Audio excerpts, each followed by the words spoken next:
Assalomu alaykum, hurmatli Ideal Texno kanali obunachilari. Mana bugungi video obzorimizni hamma qiziqayotgan o'sha mashhur FAF Tiger VR mashinamiz haqida gaplashamiz. Bu mashinamizni qisqaroq tushuntirib o'tadigan bo'lsam, bu ikki turga bo'linadi. Ya'ni qanaqa? Benzinoviy va dizelli motor hisoblanadi. Bularni kabina qismlari почти bir xil. Bularni farqlari bor. Balonlarida, motorlarda farqlari bo'ladi. O'shalarni sal soddaroq qilib, qisqaroq qilib tushuntirib o'taman. Keling, mashinani ichki qismidan tushuntirishni boshlayman. Mashinamiz saloniga keladigan bo'lsak, sidinasi ancha qulay, haydovchilarimizga bemalol o'tirganda va qiynalmasdan boshqarish uchun va rullari, upravleniyalari tepaga, pastga ko'tariladi, tushadi. Rullari o'ziga bemalol qulay qilib olish uchun mo'ljallangan. Rullarda multi-rul mavjud. Bunda ya'ni ovozni ko'tarishingiz va boshqa muzikaga qo'yishingiz mumkin. Bularni yana muhim ahamiyatga ega. Bularning stepliniyasi, ya'ni muftasi ancha yumshoq hisoblanadi. Bu yumshoqlik xususiyati uzoq yo'lga yuradigan haydovchilarimizga qulaylik tug'diradi, ya'ni oyog'ini charchatmaydi. Buni sizlarga zavod qilib ko'rsataman. Ovozlarni eshitishingiz mumkin, motor qismini.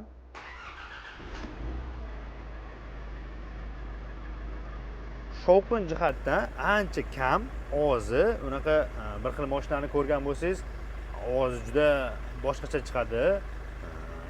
Yaqindagi odamlarga yoqmasligi mumkin. Buni ovozi unaqa emas. Ancha past chiqadi. Xonani ichkarida bo'lgani uchun obzorni ichkarida olyapmiz. Shuning uchun sal qattiqroq chiqishi mumkin, lekin yaqindan kelib ko'rsangiz, ovozi ancha past hisoblanadi. Salarishli motor bo'lgancha ozroq bo'ladi, o'ziga yarasha, lekin qolgan mashinadan jihatdan kamroq ovozi. Keling, endi sizga men mashinani motor qismini ochib ko'rsataman.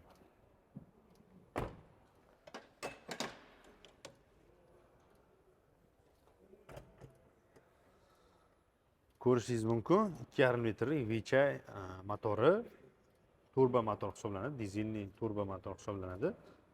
Motorimiz ham o'sha ko'p haydovchilarimiz biladi, bu motor ancha sifatli va sodda. Bir xil mashinalarda injiq motor hisoblanadi. Remontga tez keladigan, remontini qaysidir ustalar tushunmay qoladi, injiqroq motor deb biladi boshqa motorlarni, lekin bularda motor Vichay motor yaxshi hisoblanadi.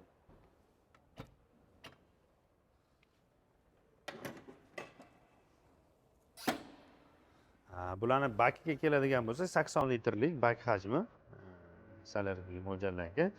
Balon formulasiga keladigan bo'lsak, balon formulasi 16 lik balonda. Zapaska balonlarni ko'rishingiz mumkin. Va mashinaning sal qizig'roq tarafi bu nima deydigan savollarga, bu havoda ana yoqilg'idan chiqayotgan har xil gazlar, yomon gazlar bor. O'sha gazlarni, yomon gazlarni pasaytirib beradi. Suyuqlik qo'yiladi, yoqilg'i uzatib beradi, yomon gazlarni pasaytirib beradi. Bu dizelli mashinamiz shunaqa. Endi sizlarga benzinoviy mashinamizni ko'rsatib o'taman. Benzinoviy mashinamizni buni ham salondan boshlaylik. Keling. Mana ko'rib turganingizdek, bu ham saloni bir xil. Buni ham ovozini eshittirib ko'rsataman. Bu elektronniy podsos bilan jihozlangan. Yana qanaqa o'zini o'zi podsos yo'q, o'zini elektronniy o'zi miyasi boshqaradi, avtomatik ovozi pasayadi. Bu mashinamizning ovozi ancha past hisoblanadi. Bunda ham ko'rib turganingizdek multi-rul mavjud. Bunda oldi ikkalasida ham bor. Oldi orqa kameralari bor. Misol zartning urganingizda ko'rishingiz mumkin, monitorda birdan orqa kamerani uzatib beradi.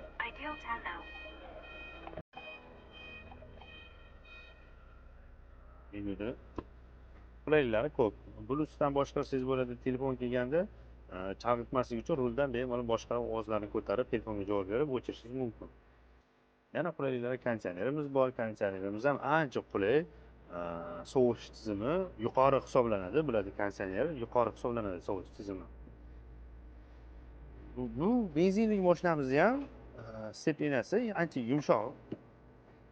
haydab ko'rgan shoferlar o'zi biladi. Bu yumshoq mashina hisoblanadi o'zi. Shahar ichiga uzoq yo'lga haydaganda bir xil mashinalar sal qattiqroq bo'ladi. Yamalaga tushganda otib yuboradi yoki kuzovga berib yuboradi ovozini. Bu mashinamiz unaqa emas, yumshoq hisoblanadi, xullas. Euro 5 standartiga javob beradi. Faralari. Yana qo'shimcha qilib aytaman, faralarini kechqurun yoqqaningizda ba'zi bir mashinaga o'xshab sizlarni emas, yorishsizlarni ancha yaxshi ko'rishingiz mumkin. Bilishingizda ham tumanda ham sariq lampochkalar bilan qoplangan tumanda qiynalmaysizlar. Oq lampochkalar bo'lsa yorish tizimida sal qiynalishi mumkin tuman paytlarida. Sariq yorish tizimida foydalanilgan qiynalmaydi.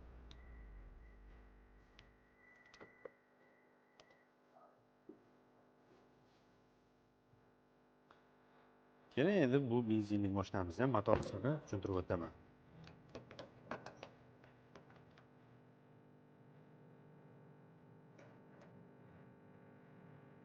Ko'rishingiz mumkin, 130 ot kuchli 2 litrlik turbo motor bilan jihozlangan. Bu motorimiz ham anchagina sodda hisoblanadi.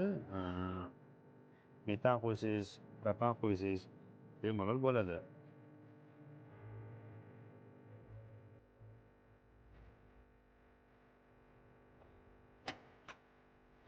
Shu o'rinda yana bir narsani aytib o'tishim kerak. Bu mashinaga shassi holatdan biz bortovoy holatga olib kelganmiz mashinani. Bort o'rnatganda qanaqa bo'ladi? Ya'ni razmerlarini ko'rishingiz mumkin. Bort razmerlari 390 ga, 380 ga 180 bort o'rnatganmiz bunga. O'zini shassi platformasi usiliy rama hisoblanadi. Ya'ni qanaqa kuchaytirilgan rama.